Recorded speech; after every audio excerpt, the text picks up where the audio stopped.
Hello everyone, welcome back and you are watching my YouTube channel Technical World. Today in this video I'm going to show you how to fix if iPhone not showing download and install option when we try to update iPhone software. Before start, please don't forget to subscribe and also press the bell icon for latest video notifications. Let's start. First of all, we have to make sure that we have strong Wi-Fi connection.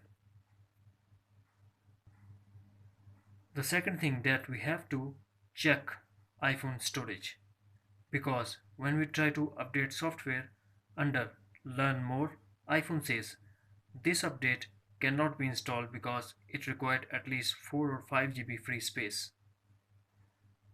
In this case, we have to go to settings, tap general, tap iPhone storage and make some space. That iPhone required to download and install new update. For that, we have to delete WhatsApp videos, unnecessary photos, unnecessary software, and we have to make some space to download and install new update. This is the simple solution for that. Friends, hopefully you found this video helpful.